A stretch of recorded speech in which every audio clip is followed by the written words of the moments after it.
Right, let's quickly go through step 3, which is determining the transaction price. So when I say transaction price means, say like I signed a contract with you. Contract is to deliver these goods to you, right? The point when I deliver the goods, I become now entitled to the money that you promised me, right? So the money, the consideration that I'm entitled is the transaction price, right? So it is a transaction price is the amount of considerations that a company expects to be entitled to from the customer in exchange of transferring goods and services. That's clear. But there are other factors that we need to consider. When I'm going to determine what is my transaction price, there are other factors I need to consider. One of the first one is the variable considerations. What do you mean by variable considerations? That the money that I'm expecting from you may change. It is not a fixed amount. For example, I signed a contract in such a way, if you purchase more than 1,000 units, the selling price that the selling price that I would be charging you would be lesser than the original price. So that means, for example, say I signed the original contract was $200 that I'm selling 1,000 units to you. Once I'm selling units to you, and also there is a contract that we signed that when you buy more than 1,000 units, my selling price would fall to um, $50, right? So here, the consideration that I'm expecting from you is not fixed amount. It's a variable consideration based on the units that you're going to purchase. So that's the variable considerations. We have an example. Let's read this. See, the transaction price should include variable consideration. So it is the first thing that you have to ensure, right? This is what you need to first ensure when you take account of the variable consideration, right? First, when you apply IFRS 15, you have to ensure that it is highly probable that whatever the revenue that we have recognized, cumulative revenue that we have recognized, will not be reversed, right? When that uncertainty get cleared, right? That means, at now, for example, say that I'm signing a contract with you now, right? Say this is a contract that I have signed with you, right? So I'm telling you, if for the example is exactly the same that I'm explaining now. So this is a 12 months period, right? I'm telling you that in the next 12 months period, right? If you purchase more than 2,000 units from me, I would be charging you only £100, right? And if your amount of purchase is less than 2,000 units for the next 12 months, right? My selling price would be £200, right? If you purchase um, more than 1,000 more, sorry, if you purchase more than 2,000 units, I'll write here. So rather than me saying it, let me write this, right? Say these are my conditions, right? My first condition is that if you purchase more than 2,000,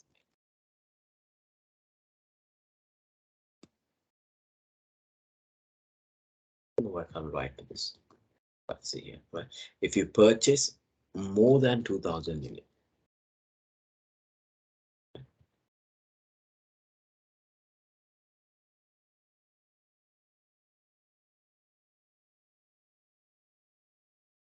right? So if you purchase more than 2,000 units, the selling price that I'm going to charge you going to be say £100, right? And if it is less than 2,000 units, and of course I'm going to charge you more, £200. So that's the condition. So now say now this is an month of Feb. This is December, month of Feb. So when I stand at month of Feb, right? I would not be that much certain, what's going to happen in the next 12 months for the remaining month. So the month end for the remaining month, so that within that 12 months end, I'm not too sure that what's going to happen to the quantity, right? So there is a sort of an uncertainty involved here, surrounded here. There is an uncertainty surrounded here. So I have to ensure, right? When you apply IFRS 15, you need to ensure that whatever the revenue that we have recognized, right? Whatever the revenue that we have recognized will not be reversed. The cumulative revenue that we have recognized will not be reversed. When we reach this point, at this point, we would exactly know how much was the actual purchase being done, right? So it is highly probable there will not be significant reversal of whatever we recognize before as revenues. That's need to be ensured, right? That's what's being pointed out here. And then there are two methods that we have in order to measure the transaction price. One, to use the expected value, and then the most likely amount that we would use. That's the second way of that we would use. Let's quickly go through an example and then I'll come back and cover the remaining. So here we have an example here. But in this example, the first paragraph, it says 1st July 2017, Bodium entered into a contract with another customer to sell product A, £200 per unit. So if the customer purchases more than 1,000 units of product A in the 12 months period, the contract specified transaction price is retrospectively reduced to £180 per unit. So this is the contract, right? So if we purchase more than 1,000 units, right? So according to the contract, right? According to the contract, if the customer purchase more than 1,000 units, I have to change the selling price. As the price I'm going to charge it would be £180 only, giving £200 discount. And it is not only from that day onwards, right? But it need to be retrospectively, whatever the selling price that was charged previously need to be reversed as well, based on this price. But suppose if I think for the next 12 months period, for this 12 months period, selling the number of units that they purchase is not going to be more than 1,000, then the selling price has to be 200. The best likely price is 200. That's what they have said from that first part of the contract. So the second part here, it says, right, the second one here, for the quarter ended 30th September 2017, Bodium sold 75 units of product A. So that means the first contract here, right? For this period, let me remove this, right? So this is the period of September, right? So now we are here. Peak quarter ended September. When I stand at September, and the customer bought only 75 units from us. They only purchased 75 units. So when I stand from here, I'm highly likely sure that for the 12 months period, that customer never going to buy more than 1,000 units from us, because based on what they have purchased historically, I'm sure that they will never going to buy more than 1,000 units for this 12 months period. So this remaining period is an estimations for me, and it's a predicted number based on what they have purchased now. So because it's highly likely for me that they will not purchase 1,000 units. So the best likely price for me to charge my revenue is $200. So I will be charging them $200 for 75 units. So this will be the selling price that I would be recognizing my revenue, right? But if you move on, that's correctly done. So the threshold required to the volume discount correctly recognized 200 times 75, 15,000. Will be revenue would have been recognized. But when you move on to the next month, 1st October 2017. So what has happened the next month? Let me minimize it. 1st October 2017, this company, our customer, become a larger company. They purchased another company. So the customer acquired another company. This our customer become larger because they purchased another company, and because the company has become larger, now they need more laptops. So what they did in the immediate next month, they purchased 500 additional units of laptops. But we know now, because they purchased suddenly, their amount of quantity that they purchase have increased. Now we are highly likely, see, Bodium concluded that the customers' purchases are now highly likely to exceed 1,000 units threshold. So now we are sure that they are highly likely they're gonna exceed 1,000 units within the remaining of these 12 months. If you add these 12 months period purchase, now we're highly likely it's going to exceed 1,000 units. So the best likely price now for us is $180, right? So now the new price need to be the price, selling price that we need to charge need to be 180 because of the contract. So the selling price will be 180 for this 500 units. Now, but not only that, the contract says what? See here, the first paragraph, last line, it says the price is retrospectively reduced. So once the 12 months period, once we know the 12 months period, number of quantity purchased by the customer will exceed 1,000 units, the price need to be retrospectively reduced. So previously I charged 75 units at $200, but now what I need to do, I need to give them discount. You know, I know 75 units were purchased previously. Each unit entitled for that £20 discount, right? Each unit is entitled for that £20 discount. Therefore, I would be reducing my revenue by $500. I would be reducing my revenue by $500, right? So my previous year's revenue, my previous quarter revenue would be reduced by 1,500 because of retrospectively, I will have to give them the discount, right? I hope that's clear. Right. So if you just read this here, it will become more clear, right? Let's go through this. The first paragraph here, it says that there are two choices for this company, 200 or 180 selling price, right? It is known as the variable consideration. So when you have a variable considerations, you know that's £20 discount. But if for the within that 12 months period, if the number of quantity exceed 1,000 units, then discount need to be given. But on the other hand, if they're not gonna, it is not likely that they're gonna exceed 1,000 units, we would be charging them at the $200, right? So thereafter, the second paragraph explains the latter part of the contract, what's going to happen in December 2000 from here, October to December quarter. It is sudden because of sudden increase in the number of laptops purchased. Now we are highly certain, highly probable that they're gonna the total for the 12 months period purchase going to exceed 1,000 units. Therefore, the most likely price to be charged is 180.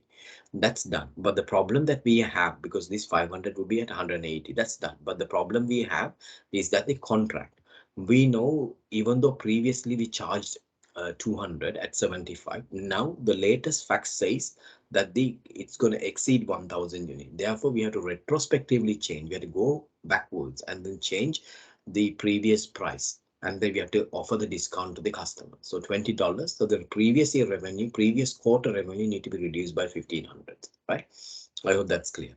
And then let's cover the remaining, and then I'll come back to the first part of the example, right? And then the next factor is that we need to consider is where the existence of a variable financing component. This is where, say that you bought a car from me, right? And I sold the car and to you, and you're paying cash straight away. So it was a simple, straightforward contract. On the other hand, I sold the car to you, and then in return, I sold the car to you, but as an additional to the contract, me and you signed a financing agreement to you, right? I have given you 5 years to pay installment in way of installment price, right? So I have sold the car and on top of it, to the sale contract, there is a lease finance agreement between me and you. I have given you 5 years to pay installment in way of installment, right?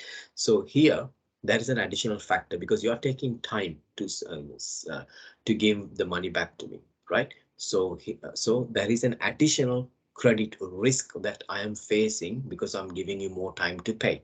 So that credit risk need to be considered. That need to be considered in the transaction price. So when I give more than 1 year period, then you know that the discount rate may be stated in the contract, right? So we need to discount if you want to find the transaction price, and also the credit factor risk also need to be considered. Next one is this, say like there are three people and I'm selling the same model car to each of you, and and also I've signed a finance agreement with each of and all three of you have bought the car on finance from me, right? But here the transaction price that I charge the first person may differ from the transaction price I'm going to charge the second person, and also the third person I may be charging a higher price than the first two. Why? Because of the credit risk. Your transaction price may change because of the credit risk, right? Each of you may have a different credit risk, right? Based on that will change. Then the non-cash consideration is where that, for example, when a transaction price include a non-cash item as a consideration, so in order to measure it, we use the fair value. If you're unable to use the fair value or determine the fair value, then it has to be compared against the item selling price of the item that has been sold. Then we are considering the consideration payable to a customer. This is where, for example, say again, I sold you the car. First month, I sold you the car for 5,000 or 15,000 pounds. And the contract that I have signed you such that if you buy 3 cars within the 12 months period, I would give you a 5,000 discount. So you bought the second car for 15,000.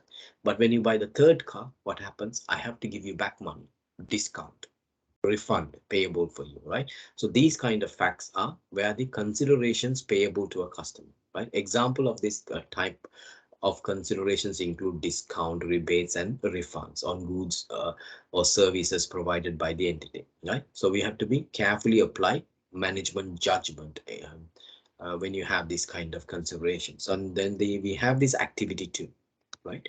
This particular activity two is exactly the same as what I've similar to what I've done here, right? The same approach, only the numbers are different, right? This is SBR, that is financial reporting, exactly the same, right? Only the numbers have been different. So I will leave this to you, right?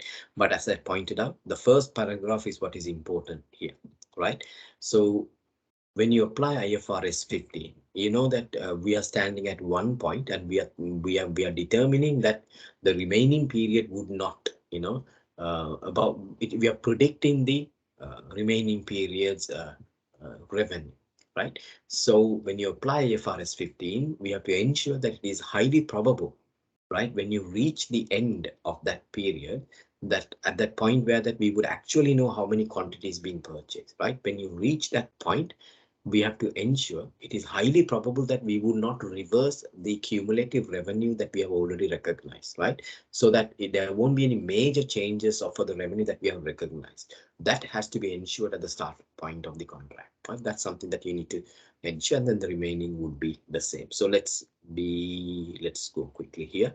So these are the factors that we have already considered. We know what is a transaction price, and we have discussed about the variable considerations, and we know the methods. And then the discount is not required where the consideration is due less than 1 year, right? Discount is not required where the discount is applied. Present the interest separately from the revenue, right? Okay, so this is minor factors that you need to consider. First, if it is less than 1 year, no discount. But if it's more than 1 year, you have to calculate the discount, but then revenue and then the interest must be separately presented. That's what you have to make. Now let's come back to this particular example. Right, so this is a good example. I'm going to leave this for you to read. And here there has been a contract between a Bodium and then a larger supermarket. So Bodium, what he's trying to do, he's trying to supply foods like, the cost cutters and then the Premier, or all these shops, right? So here he's supplying goods for these supermarkets, larger supermarkets, right? So because he's supplying goods, in order to make sure that they have enough space, right? He also has lended some money. He has also non-refundable payment, right? He has given 3 million to make shelves, right? So that the supermarket has enough shelves to keep his goods, right? So that 3,000 which has been paid by Bodium to uh, the supermarkets, right? Whether this what we're trying to find out, whether this money, the 3 million, right? Whether this is a separate to a contract, um, or whether this need to be deducted from the selling price, transaction price. So I'm not going to read this through. It's a simple, straightforward. If you read this, you will be able to understand. So the money that being given, right? The money, non-refundable money that has been given by Bodium, the supply manufacturer, to the supermarket, the customers, right? To build. This is not a contract. He would not be entitled. He has no right. He gave the money, but he has no right for the shelves what has been built, right? There is no contract between for that, right? So this is considered as a deduction of the selling price, but so you can only treat them, right? You can only treat them um, you can only deduct them as a deductions once the revenue has been recognized, not before, right? So what I'm going to do, I'm going to allow you to read this, right? This particular example, and to see whether you understood this particular transaction as well, right? So I'm going to highlight this because at the end of, I'll put a yellow here for at least something for you to read. So then I'll be coming back again to explain this in detail, right? So it's not a difficult, right? It's not a difficult, the difference between a contract assets and then to a receivable. Just read them through to see whether it makes any sense, right? Read this activity 2, read these solutions to see whether it makes any sense. Then I would cover this again in another video, right? Thank you.